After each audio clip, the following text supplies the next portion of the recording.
Dan pemirsa, untuk membahas jalannya laga final Pesta Bola Dunia 2026 telah hadir di studio pengamat sepak bola Kesit Budi Handoyo atau yang akrab disapa Bung Kesit. Bung Kesit, selamat pagi. Selamat pagi, Jasi. Gimana, Bung? 120 menit kita melihat Argentina melawan Spanyol. Apakah hasilnya sudah sesuai dengan ekspektasi atau justru di bawah ekspektasi? Ekspektasi bahwa Spanyol lebih difavoritkan meraih juara terpenuhi. Terpenuhi ya? Cuma memang saya kira akan berakhir dengan 90 menit ya. Ternyata lagi-lagi Spanyol harus menyelesaikan pertandingan untuk meraih juara dunia ini melalui extra time. Betul. 2010 ketika mereka sukses menaklukkan Belanda. Ya. Iniesta juga menciptakan gol ketika itu di menit 116. Betul. Sekarang 106. Artinya dibutuhkan waktu lebih dari 90 menit untuk bagi Spanyol untuk bisa memastikan diri tampil sebagai juara dunia. Dan ini raihan kedua kalinya. Betul. Sangat luar biasa. Spanyol sebelumnya adalah pemegang juara Piala Eropa 2024. Sama seperti ketika mereka meraih juara dunia 2010. 2008 mereka juga peraih juara Piala Eropa. Dan nanti 2028 ada Piala Eropa lagi. Apakah Spanyol akan meraih kembali seperti ketika mereka mempertahankan gelar Piala Eropa di 2012 ketika itu? Kita tunggu sama-sama. Tapi yang jelas fantastis. Fantastis ya. Congratulations buat Spain. Wah, luar biasa. Oke, Bung, kita coba untuk melakukan analisis dari pertandingan dari paru per parunya. Kita melihat di first half, Bung, Argentina tidak berkutik. Zero shots dan zero shots on target bahkan sekalipun. Bagaimana Anda melihatnya? Iya, saya melihat ini penampilan yang terburuk bagi Argentina. Oh iya? Sepanjang Piala Dunia. Iya, kita lihat. Bukan saja mereka tidak bisa menciptakan peluang ya, tapi permainan betul-betul dikontrol oleh Spanyol. Kita lihat sepanjang pertandingan di babak fase grup ketika mereka sukses menaklukkan Aljazair 3-0, kemudian Austria mereka tekuk dengan 2-0, kemudian Jordania mereka hajar dengan 3-1. Tapi pada fase knockout Argentina mulai seperti goyah. Pertahanan mereka betul-betul mendapat persoalan. Ketika dalam 4 pertandingan terakhir di fase knockout mereka kebobolan 6 gol. Dan kita lihat bagaimana kemudian pada pertandingan menghadapi Spanyol ini, ya walaupun hanya 1 gol yang tercipta, tapi kita lihat bagaimana lini pertahanan dari Argentina yang begitu mudah ditembus oleh pemain-pemain Spanyol. Tetapi Bung, terlepas daripada ball possession ini memang mendominasi permainan daripada Spanyol begitu ya. Tetapi bagaimana kalau kita melakukan evaluasi dari lini tengah Argentina sendiri? Perform nggak untuk menyupport Messi?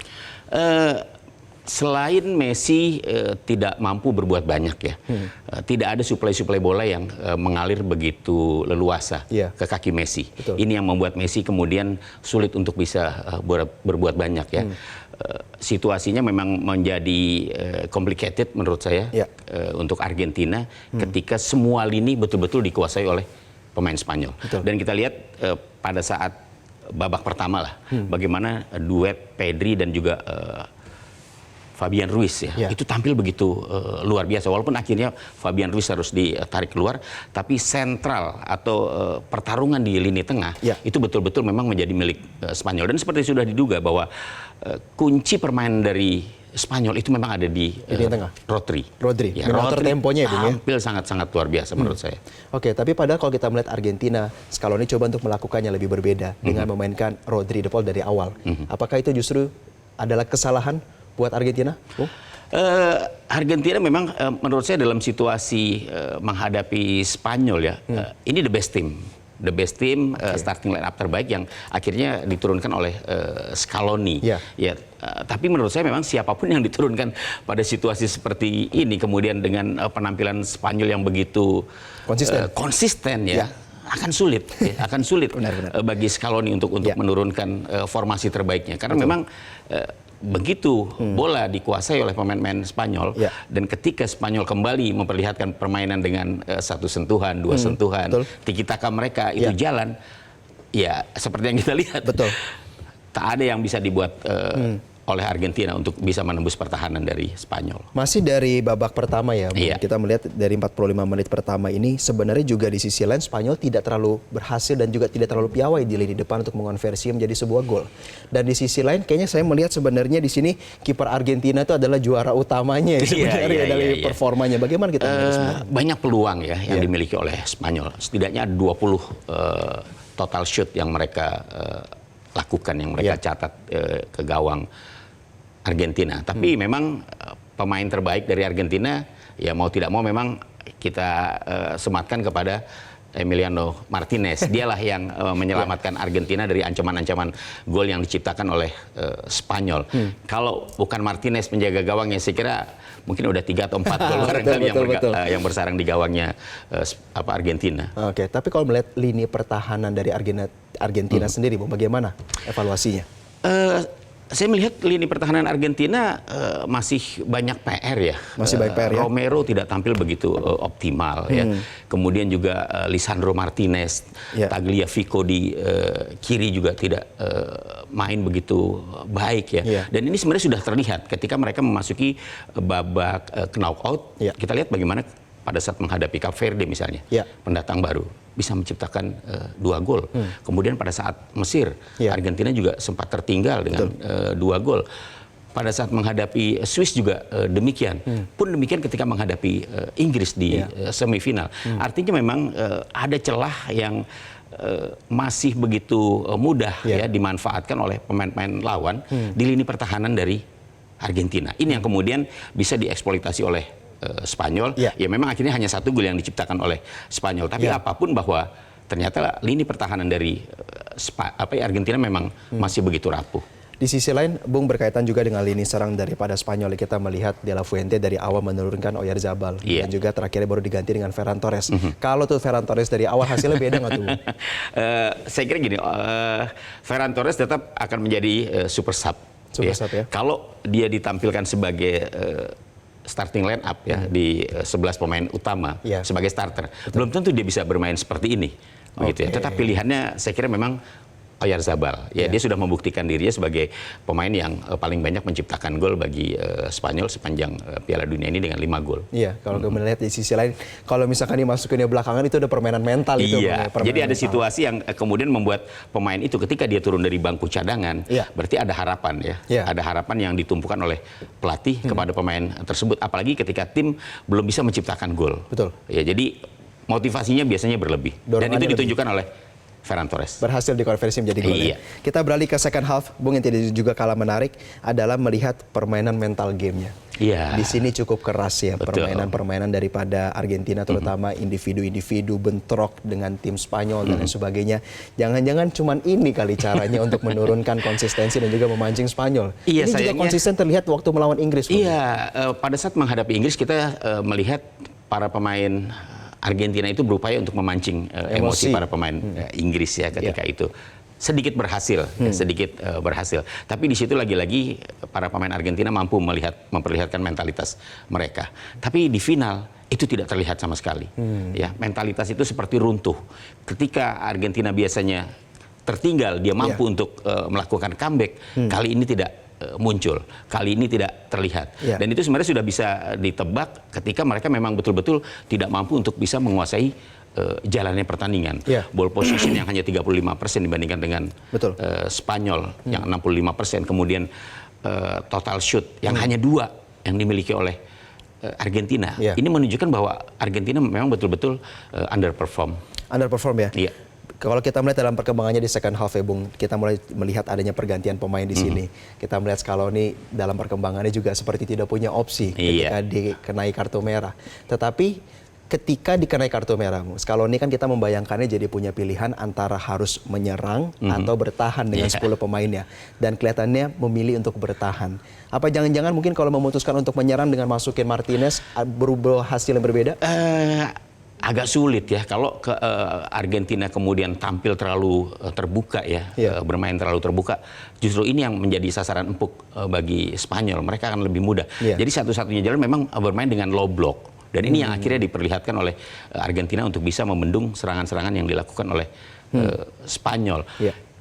Di kartu merahnya Enzo Fernandez emang menjadi pertanda ya ketika Argentina harus tampil dengan 10 pemain dan ini yang kemudian bisa dieksploitasi, bisa dimanfaatkan oleh Spanyol untuk mereka bisa lebih gencar melakukan serangan dan akhirnya bisa menciptakan gol lewat Ferran Torres. Dan di sisi lain kalau kita melihat strategi pergantian pemain De La Fuente, kita melihat lebih konsisten ya, Bung ya. Lebih on track dengan strategi permainan. Kita melihatnya bagaimana, Bung?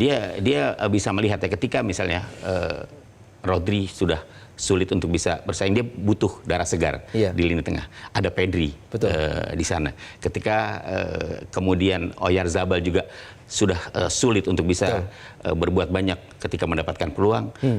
Ada Ferran Torres di sana yang kemudian diturunkan. Artinya memang Levante lebih jeli ya untuk bisa menurunkan siapa pemain-pemain yang kemudian harus ditampilkan ketika Spanyol yang begitu banyak menguasai pertandingan tapi masih buntu untuk bisa menciptakan gol. Dan hadirnya super sub yang sangat luar biasa ini yang kemudian bisa membangkitkan kembali gairah permainan Spanyol untuk bisa menciptakan gol dan memenangkan pertandingan ini. Ya, kita melihat dalam paruh kedua bahkan menuju ke extra time ya Bung ya, bahwa ada pergantian pemain seperti Pedri dan Torres yang masuk. Kita juga melihat Nico Williams masuk menggantikan Baena.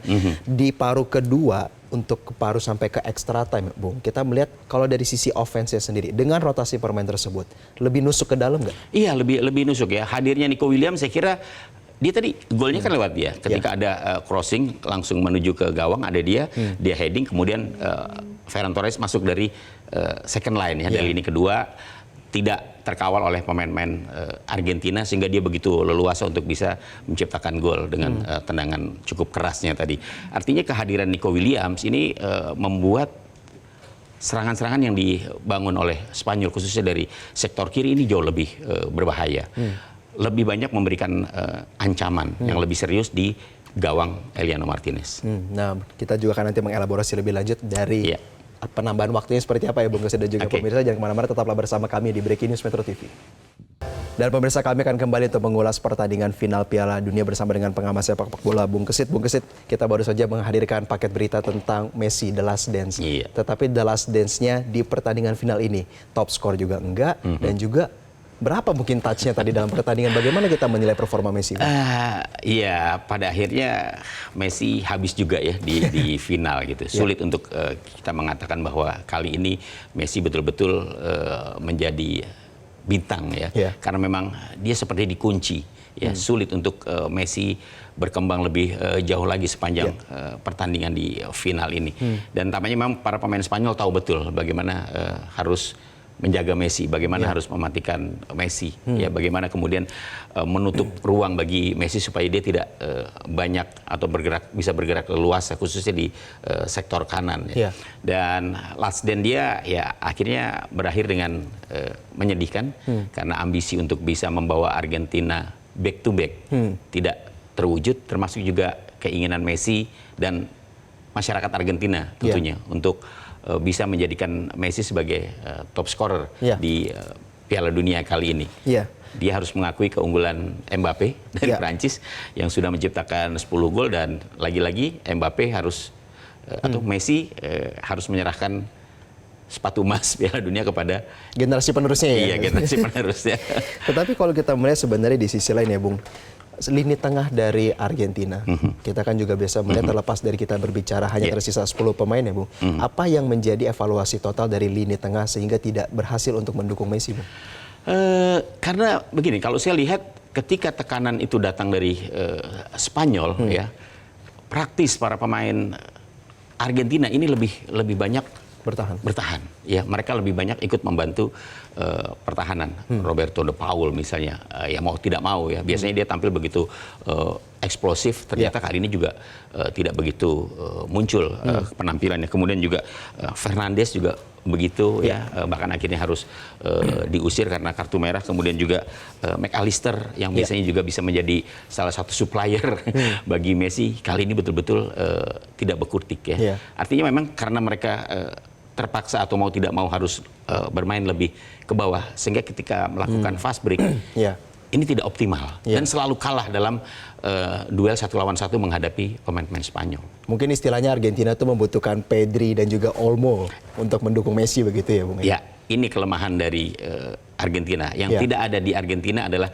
sosok seperti Rodri di Spanyol dan juga Fabian Ruiz atau Pedri. Ya, ini yang tidak ada di Argentina. Mereka hanya terfokus pada sosok Messi. Ketika Messi dikunci, ketika ruang gerak Messi dibatasi, kemudian suplai bola ke dia juga ditutup, sulit bagi Argentina untuk bisa bermain lebih baik lagi. Oke, Bung Kesit, dan juga pada akhirnya pemirsa bahwa Spanyol keluar sebagai pemenang. Namun di sisi lain, Bung, ada beberapa hal yang kami ingin bicarakan berkaitan dengan evaluasi Piala Dunia 2026 diselenggarakan di Amerika Serikat. Ada beberapa hal yang kita lihat baru, halftime show, Bung. Saya membayangkan tadi kalau misalkan halftime show itu kaki pemain udah dingin juga. Bagaimana kita melihat budaya-budaya Amerika Serikat ini dimasukkan dalam Piala Dunia edisi kali ini sebenarnya? Iya, kalau saya sih melihatnya nggak cocok ya. Istirahat yang terlalu panjang begitu ya. Di pertandingan-pertandingan sebelumnya kan tidak ada, ya normal semuanya. Oke lah, ada hydration break. Ya, saya kira ini lebih dikarenakan karena cuaca yang mungkin panas ya, begitu panas sehingga para pemain membutuhkan waktu untuk sejenak menarik nafas, ya, sejenak beristirahat untuk kemudian kembali segar untuk melanjutkan pertandingan. Tapi ketika pertandingan babak pertama selesai, kemudian menuju ke pertandingan babak kedua, ini jedanya terlalu panjang. Saya kira ini bisa mengurangi pertama konsentrasi para pemain, ya. Kemudian juga peak dari para pemain yang sebenarnya tidak butuh waktu lama untuk bisa bermain lagi, ya. Ini terlalu panjang, ya. Jadi kita nggak sabar juga gitu loh. Kita terbiasa 15 menit, setelah itu bisa menyaksikan lanjutan pertandingan babak kedua, tapi ini tadi lebih dari 15 menit. Nah, kita akan juga membahas hal-hal lainnya mulai dari jam tayang dan lain sebagainya, Bung. Namun pemirsa tetaplah bersama kami di Metro TV. Breaking News akan kembali usai jeda. Terima kasih Anda masih bersama kami di Breaking News Metro TV. Pemirsa, kami akan lanjutkan perbincangan dengan pengamat sepak bola Bung Kesit berkaitan dengan evaluasi Piala Dunia 2026, Bung. Tadi kita berbicara soal beberapa sentuhan-sentuhan Piala Dunia edisi kali ini yang memasuki budaya-budaya sports Amerika begitu ya. Halftime show. Penting nggak sih itu sebenarnya itu, Bung? Nggak penting sih.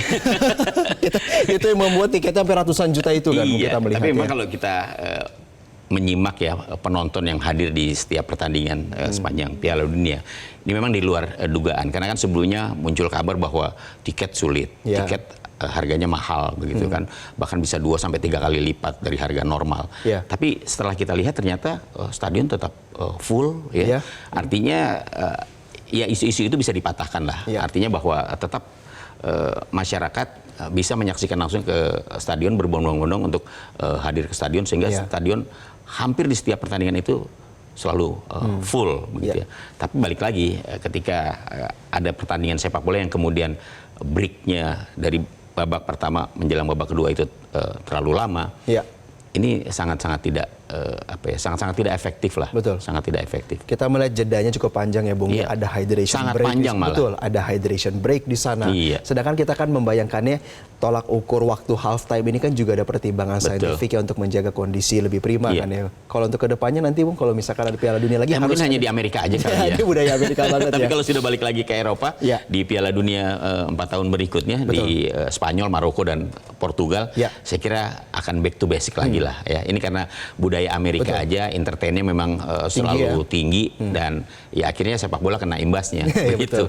Nah, di sisi lain kalau kita berbicara soal penyelenggaraan di benua Amerika, sebagai pengamat sepak bola nih, Bung, jam tayang gimana nih, Bung, selama 1 bulan waktunya sangat tidak bersahabat ya kalau untuk kawasan Asia ya, apalagi Indonesia gitu, pertandingan karena perbedaan waktunya kan hampir 12 jam ya. Jadi kalau di Indonesia ya kita bisa melihat lah pertandingan jam 2, bahkan ada yang jam 8 pagi gitu ya. Ini berbeda jauh ketika misalnya pertandingan Piala Eropa atau Piala Dunia diselenggarakan di Eropa begitu ya. Itu jamnya masih bersahabat. Di Eropa masih ada pertandingan yang bisa kita lihat jam 7 malam, ya, jam 9 atau paling pagi ya dini hari antara jam 1 atau jam 2 yang bisa selesai jam 3 atau jam 4. Itu masih oke lah gitu. Tapi kalau diselenggarakan di 3 negara bagaimana, Bung, evaluasinya? Saya kira tidak terlalu jadi persoalan ya? Menjadi persoalan karena semuanya di kawasan yang saling berdekatan kan, antara Portugal, Spanyol dan juga Maroko begitu. Ini mengingatkan kita ketika pertandingan Piala Dunia diselenggarakan di Jerman, misalnya seperti itu ya, atau di Rusia. Jadi kalau Eropa saya kira masih oke lah, jamnya masih bersahabat dengan Asia, khususnya dengan Indonesia. Walaupun di sisi lain kita juga melihat ya kebatinan dunia pada saat penyelenggaraan dilakukan di benua Amerika adalah bagaimana masyarakat jadi fokus terhadap isu Iran dan lain sebagainya begitu dalam perkembangan ya, Bung ya. Iya, memang banyak banyak cerita lah di Piala Dunia kali ini ya kalau kita ikuti dari awal ketika Piala Dunia ini akan berlangsung banyak persoalan yang kemudian juga berimbas kepada negara-negara peserta. Contohnya Iran, ya, yang ada konflik dengan Amerika Serikat. Kemudian juga Irak yang juga sempat terhalang untuk bisa masuk ke Amerika ketika terjadi persoalan yang melanda di Timur Tengah, begitu. Jadi saya kira memang ya ke depan situasi-situasi ini tentunya tidak ada lagi lah ya. Artinya ya sepak bola ini adalah sport ya. Jadi tidak kemudian disusupi dengan persoalan-persoalan di luar olahraga seperti persoalan-persoalan politik, apalagi yang melibatkan invasi sebuah negara ke negara lain misalnya seperti itu. Bung Gesit, terakhir sebagai penutup dari sekian banyak edisi Piala Dunia yang pernah Bung saksikan, edisi 2026 ini 1 sampai 10 berapa skornya, Bung? Oke, untuk Piala Dunia 2026 ini ya, ada 48 negara, ya, sangat menarik. Kalau boleh saya skor antara 8 sampai 8,5 lah. 8 sampai 8,5 itu kalau anak sekolah lulus loh, Bung. Lulus. Terutama yang patut diapresiasi betul apa, Bung? Saya melihat penyelenggaraan secara umum oke ya. Kemudian juga bagaimana antusiasme masyarakat Amerika Serikat ternyata sudah mulai doyan dengan sepak bola ya, dibanding dengan Piala Dunia 1994 ketika dilaksanakan di Amerika juga. Kali ini kan ada 3 negara, ada Meksiko, Kanada, dan juga Amerika Serikat. Tapi antusiasme masyarakat menyaksikan Piala Dunia kali ini menurut saya sangat luar biasa. Termasuk juga di Indonesia. Walaupun jamnya tadi kita katakan tidak bersahabat, tapi antusiasme masyarakat tetap tinggi. Kalau di tingkatan teknis yang patut dievaluasi, apa itu, Bung? Justru perkembangan sepak bola semakin hari memperlihatkan sebuah perkembangan yang sangat signifikan ya. Terutama teknologi ya, Bung. Teknologinya juga sudah mulai dibangkitkan lagi ya, ditambah lagi ada sensor di bola misalnya atau VAR ya, walaupun VAR tetap yang memutuskan manusia juga begitu kan. Tapi paling tidak dengan adanya teknologi ini bisa mengurangi kontroversi-kontroversi yang biasa terjadi di pertandingan sepak bola. Walaupun bukan jaminan. Faktanya VAR ada tapi kontroversi juga tetap ada. Karena keputusannya tetap di manusia. Dan itulah, Bung, akhir daripada Pesta Bola Dunia 2026. Terima kasih ya, Bung, juga sama-sama, beberapa kali Bung Gesit menghabiskan waktu bersama kami selama 1 bulan terakhir. Dan kita nanti akan bersua di edisi selanjutnya. Terima kasih. Sama-sama. Sepak bola, Bung Gesit telah bergabung bersama kami di Breaking News TV. Dan pemirsa jangan kemana-mana, kami masih akan kembali usai jeda, tetaplah bersama kami. Jelajahi cara baru mendapatkan informasi. Download Metro TV Extend sekarang.